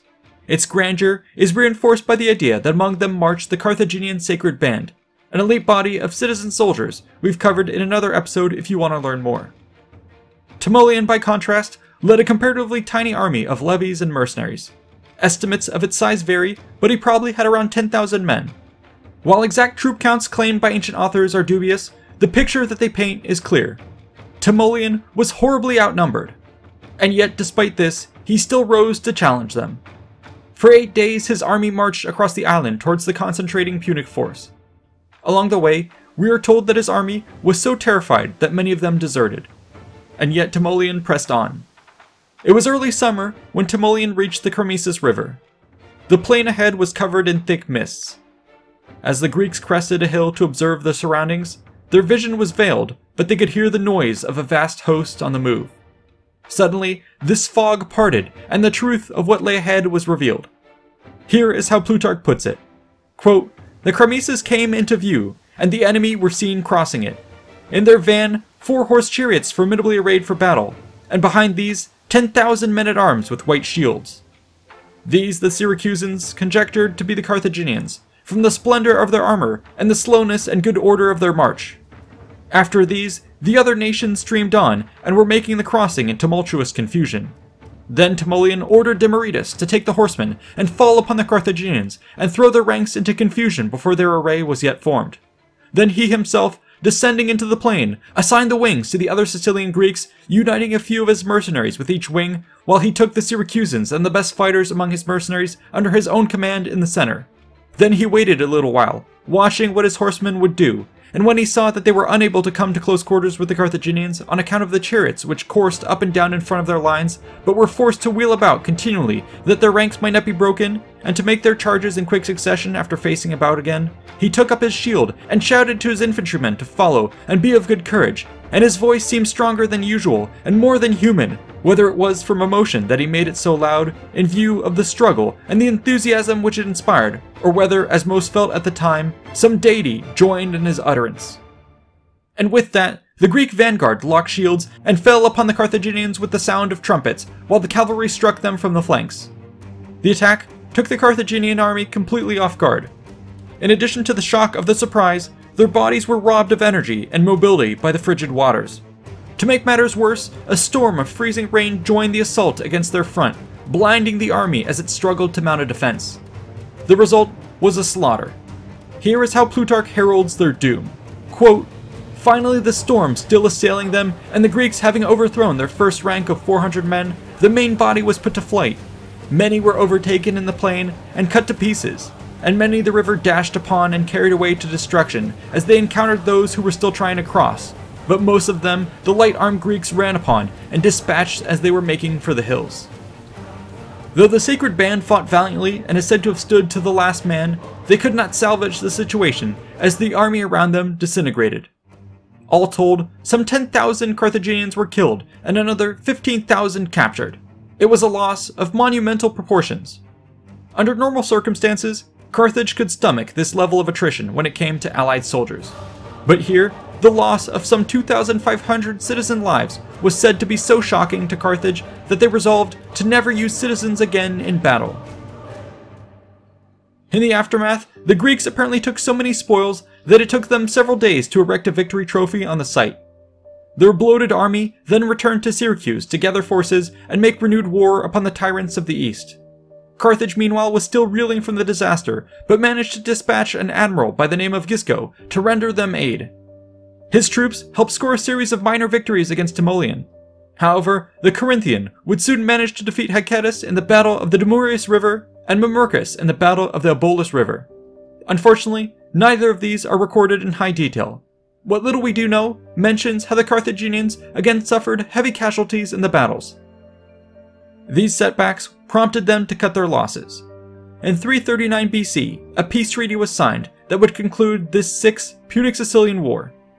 The terms specified that Carthage was to remain west of the Halcius River, to cut all alliances to the east, and to restore the family and property to anyone who wished to move to Syracuse. It seemed now that the ghost of Dionysius must have smiled upon this turn of fates. And yet, the tyrant would be next to suffer from Timoleon's success. To start, the Corinthian was hailed as a brave and brilliant military leader who had managed to win an incredible victory in the face of overwhelming odds, overshadowing the successes of Dionysius. What's more though, is that he did not use this power to rule as a despot. Instead, he remained true to his word, committing himself fully to the democratization of Syracuse by drafting a new constitution which would last for many generations. Under his supervision, the Greeks of Sicily now enjoyed a well-earned period of renewed peace and prosperity. Here is how Plutarch writes of these matters. Quote, "In this manner, then, did Timoleon extirpate the tyrannies and put a stop to their wars. He found the whole island reduced to a savage state by its troubles and hated by its inhabitants. But he made it so civilized and so desirable in the eyes of all men that others came by sea to dwell in the places from which their own citizens used to run away before. To these settlers, Timoleon not only afforded safety and calm after so long a storm of war, but also supplied their further needs and zealously assisted them, so that he was revered by them as a founder.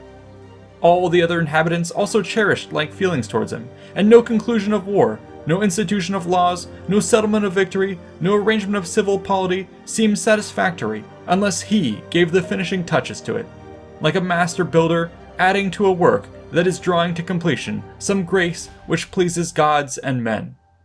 We are told that rather than return to Greece to pursue greater honors, Timoleon instead remained in Sicily. Here he was lavished with praise by the Syracusans, but remained of humble character, claiming that the gods and fortune were to thank for his successes. Even when he began to lose his vision, the people still turned to him for guidance. When important matters were being discussed, a blind Timoleon would be led into the assembly to render his counsel, and while he could no longer lead them in war, the Syracusans vowed to only employ Corinthian generals for such matters. When he finally passed, a grand funeral would be arranged. Several days were taken to prepare the event and to allow the vast numbers of mourners to attend. When the day came, thousands partook in the procession which bore his body to the pyre. When it was lit, Plutarch states, quote, "Demetrius, who had the loudest voice of any herald of the time, read from manuscript the following decree. By the people of Syracuse, Timoleon, son of Timodemus from Corinth, is here buried at a public cost of 200 minas, and is honored for all time with annual contests, musical, equestrian, and gymnastic, because he overthrew the tyrants, subdued the barbarians, repopulated the largest of the devastated cities, and then restored their laws to the Greeks of Sicily. Furthermore, they buried his ashes in the marketplace, and afterwards, when they had surrounded it with porticos and built palestras in it, they set it apart as a gymnasium for their young men, and named it the Timoleontum, and they themselves, using the civil polity and the laws which he had ordained, enjoyed a long course of unbroken prosperity and happiness." Such praise was likely genuine to some degree, and yet we must also understand that the favorable treatment of Timoleon by historians came in the context of other important global events. While this Corinthian general was championing the Greek cause in Sicily against the Carthaginians, back at home, his fellow countrymen were struggling. The very same year after Timoleon's victory at the river Chromesis, Philip II of Macedon would cement his own victory over the Greeks at the decisive Battle of Chaeronea. Syracuse now stood as one of the last great symbols of Greek independence. Those of the mainland would be yoked to the aspirations of Philip and his son Alexander for a grand eastern campaign. Thus, for now, their attention would be distracted, and Sicily once again left isolated. With Timoleon's passing, this left them vulnerable.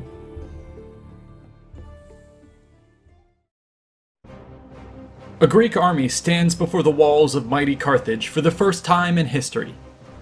But what is even more astonishing than the way in which they arrived here is what they would go on to do next.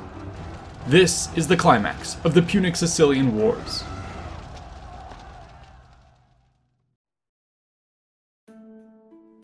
Timoleon of Corinth had emerged as an unlikely hero to the Greeks of Sicily.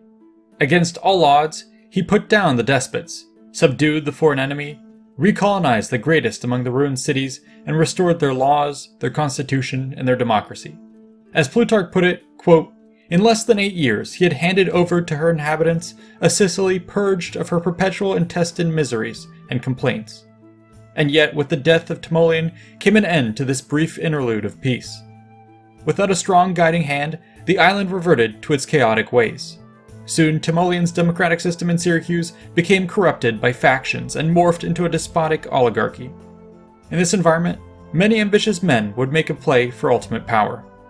One among them would be a man by the name of Agathocles. The son of a potter from the city of Himera, he was an unlikely candidate for this emerging Game of Thrones. Around the age of 18, he had moved to Syracuse to take up his father's profession, but soon joined the army. By the age of 28, the historian Justin claims that he had risen quite high in rank and came into significant wealth through marriage. This then allowed him to start leveraging both to attain greater power. In these efforts, he was apparently banished not once but twice from the city for attempting to overthrow the reigning oligarchs. Ever the persistent man, he would not so easily be defeated. For several years, Agathocles took up the cause of nearby Morgantina, leading her armies into battle against local rivals such as Leontini. However, in 317 BC, at the age of 44, he now turned his sights against Syracuse. At the head of a mercenary force, Agathocles now laid siege to his former home. In a further twist, the Syracusans called upon their foes, the Carthaginians, for aid. Hamilcar, the current commander of Punic forces in Sicily, responded by sending them a body of several thousand men. As Justin put it, quote, "Thus, at one and the same time, Syracuse was both defended by an enemy with the love of a citizen, and attacked by a citizen with the hatred of an enemy." But the twist did not stop there. Apparently Agathocles and Hamilcar would now enter secret dealings whereby the Carthaginians would allow the upstart to take Syracuse on condition that he repay them with favorable terms and assurances of peace. When this was agreed to, Agathocles entered the city with his men. It seems that to facilitate this move, he played the part of a new Timoleon, ready to cleanse Syracuse of its despotic rulers and restore democracy. However, here is what Justin describes happened next. Quote, "Then, as if intending to remodel the constitution, he ordered the people to be summoned to an assembly in the theater, convoking the Senate in the meantime in the gymnasium, as though he designed to make some previous arrangements with them. His measures thus being taken, he sent his troops to surround the people and caused the Senate to be massacred, and when he had finished the slaughter of them, cut off the richest and boldest of the commoners." Through this reign of terror, Agathocles now enshrined himself as the undisputed tyrant of Syracuse. His first move was to follow in the footsteps of many of his predecessors by raising a strong army and fleet. These he now unleashed upon Sicily, subduing large parts of the island. Carthage was incensed by these events and the fact that their general seemed to have been colluding with the enemy to further his own ambitions. Thus, the Punic Senate voted to take action against this rogue commander. The gods, however, would act first. Hamilcar would die before the wrath of Carthage could be unleashed upon him. Instead, it would now be turned upon Agathocles, who had already begun raiding Punic allies. In 311 BC, Carthage raised a fleet of 130 triremes and several hundred supply ships to carry a force of 14,000 soldiers, including citizens, Libyans, Balearics, and mixed mercenaries. At their helm was Hamilcar, son of Gisco. Yet while they set off with great zeal, the ocean tempered their passion with a storm. Here the brutal winds and waves claimed almost half of the fleet. Thankfully, when they arrived in Sicily, they would be reinforced by the Carthaginians already on the island, by local allies, and by additional mercenaries. Soon their forces swelled to around 40,000 infantry and 5,000 cavalry. With little delay, they began to advance. Hamilcar led his forces towards the Syracusan-held city of Gela. Fearing the loss of this important bastion, Agathocles moved to counter them with an army of almost equal size. The two sides soon found themselves encamped atop hills to either side of the Himera River. From such a position, the advantage would go to the defender of any engagement. Thus it was that for many days they stood at a stalemate. To break the impasse, either side now resorted to raids and ambushes on each other's supply lines. At one point, a band of Greeks attempting to rustle Punic livestock were chased off by the Carthaginians. However, as these reached the river, Agathocles set upon them with an ambush. Such an event was not too uncommon. However, this time, the tyrant decided to follow up on this skirmish by suddenly mobilizing his entire army for a full-scale assault. With lightning speed, the Greeks now swarmed over the river and were upon the Punic camp before the Carthaginians had a chance to form a battle line. As the palisades began to fall, a fierce battle ensued all along the ditch and rampart. Plutarch notes that Hamilcar reacted quickly. Quote, "He brought up his slingers who came from the Balearic Islands and numbered at least 1,000. By hurling a shower of great stones, they wounded many and even killed not a few who were attacking, and they shattered the defensive armor of most of them. In this way, they drove the Greeks from the camp and defeated them.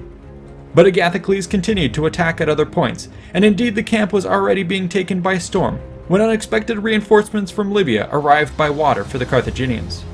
Thus again, gaining heart, those from the camp fought against the Greeks in front, and the reinforcements surrounded them on all sides.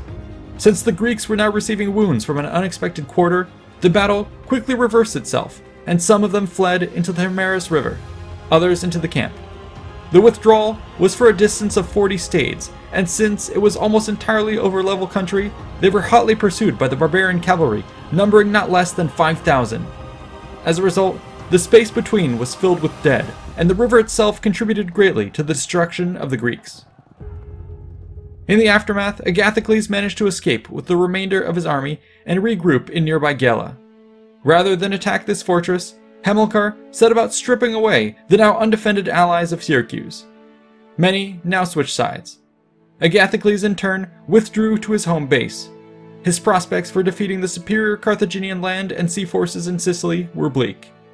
And yet, it was this very desperation that would bring about a most diabolical plan. First, he would need to recover his strength and his supplies. To this end, we are told that he culled the grain from the surrounding region, borrowed heavily from the merchants, withdrew dedications from the temples, stripped the women of their jewels, confiscated property, carried out purges, and undertook many unholy acts to gain an abundance of wealth. After this, he freed many slaves and armed them while enrolling additional forces to build both a strong garrison and offensive army. Between these, he made sure to split up family members such that they would not revolt out of fear of what might happen to their relatives. Then, 60 ships were summoned to port for a secret mission. Some believed their purpose was to break the Punic blockade or to raid the enemy's rear lines. However, when it came time to sail, none of these proved accurate. Agathocles shot his fleet like an arrow out to the open sea. The Carthaginians, initially believing this to be a challenge, deployed for battle. Yet when they saw that the Greeks did not do likewise, they gave pursuit. Here is how Justin puts it. Quote, "After they had sailed for 6 days and the same number of nights, just as day was breaking, the fleet of Carthaginians was unexpectedly seen not far away. At this, both fleets were filled with zeal and vied with each other in rowing. When Libya came into sight, the men on board began to cheer, and the rivalry became very keen. The ships of the barbarians sailed faster since their crews had undergone very long training, but those of the Greeks had sufficient lead. The distance was covered very quickly, and when the ships drew near the land, they rushed side by side for the beach, like men in a race. Indeed, since they were within range, the first of the Carthaginian ships were sending missiles at the last of those of Agathocles. Consequently, when they had fought for a short time with bows and slings, and the barbarians had come to close quarters with a few of the Greek ships, Agathocles got the upper hand, since he had his complement of soldiers. At this, the Carthaginians withdrew, and lay offshore a little beyond bowshot. But Agathocles, having disembarked his soldiers at the place called Latomai, and constructed a palisade from sea to sea, pulled his ships ashore. The tyrant had established his beachhead. To signal his determination, Agathocles then burned his own ships. There was no turning back. Sparing little time, he now loosed his men upon the countryside, ravaging farm and fortress alike. This threw the citizens of Carthage into panic. If the Greeks were here, in Africa, then that must mean that a disaster of unprecedented scale had befallen their forces in Sicily.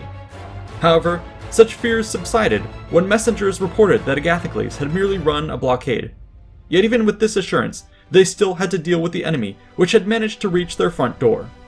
Thus, a pair of generals, Hanno and Bomilcar, were appointed to lead a new force raised from the citizenry of Carthage itself.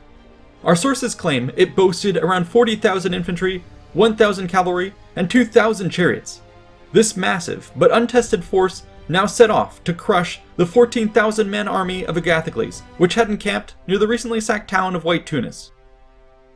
We are told that the Carthaginians arranged themselves as follows: Hanno with the sacred band on the right, Bomilcar with the deep phalanx on the left, and the remaining infantry in the center, with cavalry and chariots arranged in the front. In response, Agathocles took the left wing with his personal guard and 1,000 hoplites. The right was commanded by his son, with some 2,500 infantry, while the remaining 9,000 force of mixed infantry took the center. Finally, some 500 archers and slingers were divided between the wings. Diodorus Siculus further enhances this story by claiming that Agathocles had his rowers take up shield covers and sticks to pose as additional infantry, while owls were released among the men to assure them that Athena watched over their ranks. Soon, battle would begin with the charge of the Carthaginian chariots. Such a sight would have surely routed a greener force, but Agathocles' men were well disciplined. Arrow fire cut down the incoming ranks, while chariot teams were allowed to pass through the gaps in the line, or even turned back by a stalwart line of spears. Next came the charge of the cavalry, which met a similar fate against the immovable phalanx. But the true test came as the Carthaginian infantry finally advanced in a huge third wave.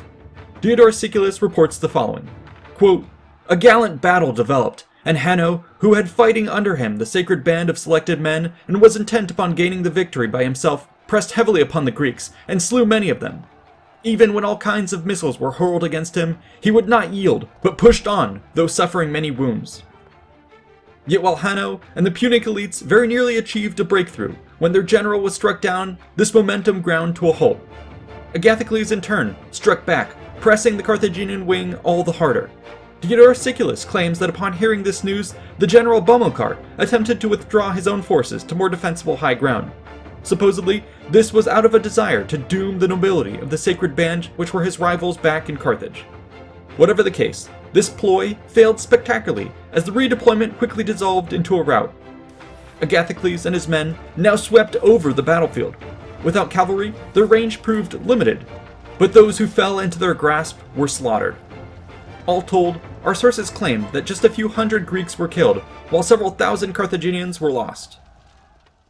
In the aftermath, Agathocles plundered the Punic camp and advanced to the very walls of Carthage. This would be the first time that a Greek army had gazed upon the city in 2 centuries of conflicts between the rivals. Inside, the Carthaginians were in an uproar, believing that the gods had turned against them. To atone for their sins, massive offerings of gold and sacrifice were reportedly carried out. Ships were also sent to Sicily, begging Hamilcar to return. Instead, the general opted to besiege Syracuse while spreading propaganda that Agathocles had been destroyed.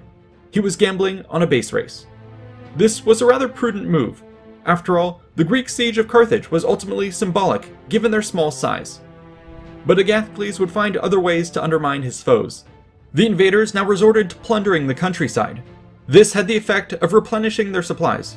It also convinced several nearby cities to join Agathocles, either out of fear of him or hatred of the Carthaginians. Over the following months, the Greeks slowly but steadily gained control of the regions around Carthage. Neapolis, Thapsus, Hadrumetum were all put to siege.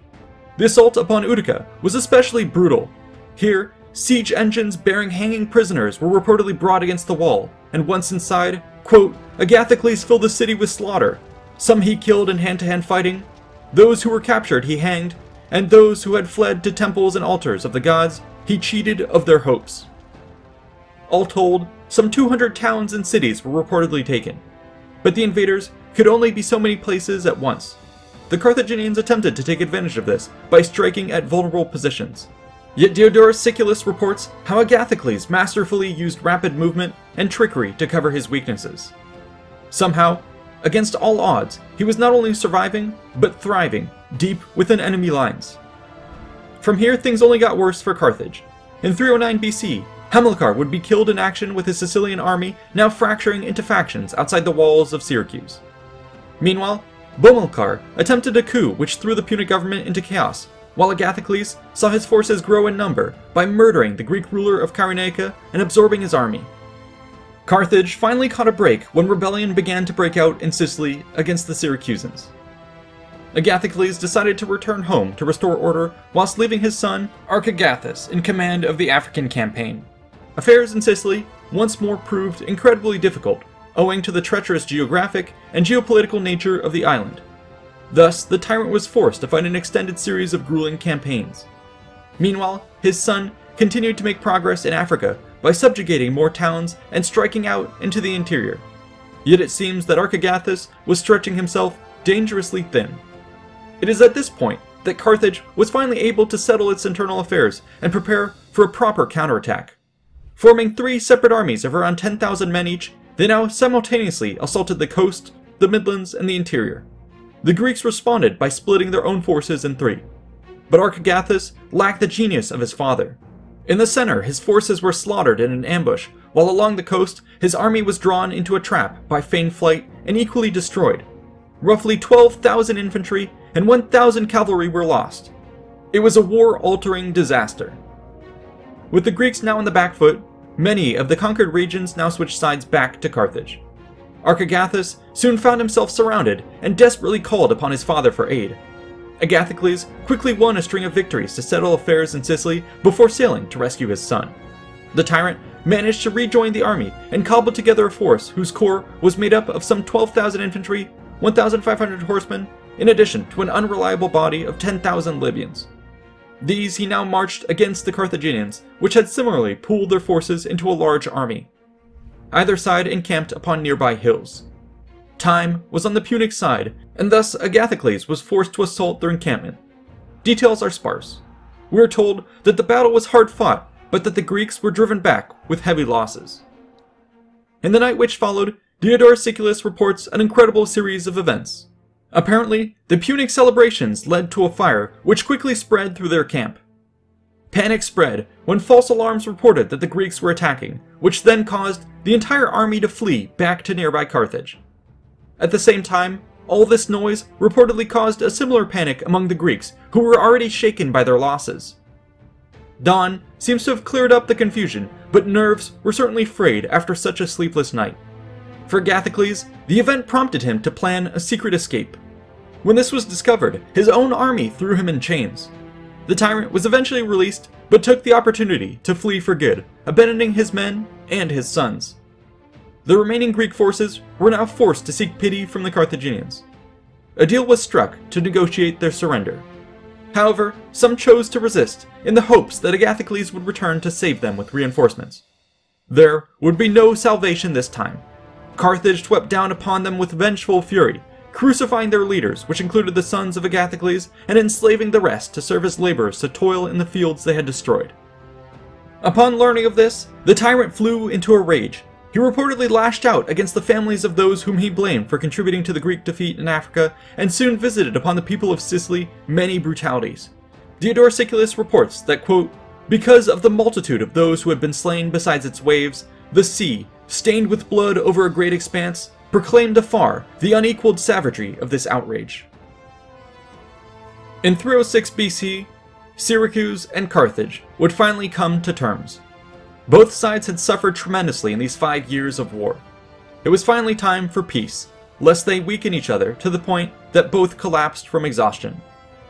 The terms stipulated that Syracuse would maintain control over eastern Sicily, while Carthage retained control of the west. What followed would be a long-awaited period of peace between bitter enemies.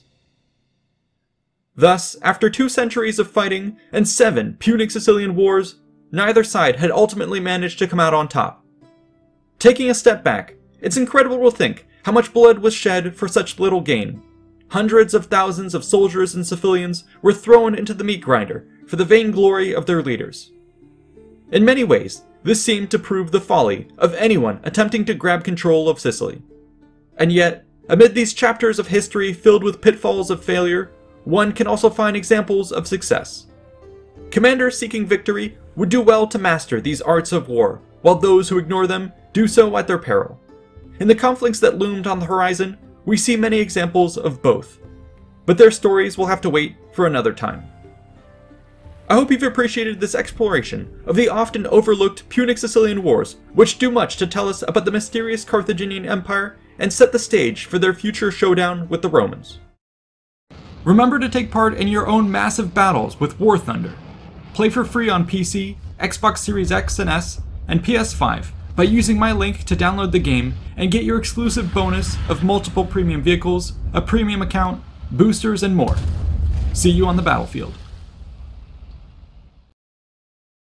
If you like this series, be sure to head on over to our Patreon to grab HD art downloads of all our episodes. A big thanks to all our current patrons for supporting the channel, as well as the researchers, writers, and artists who make our work possible. We couldn't have done it without them and this community. To learn more, check out these other related episodes. See you in the next one.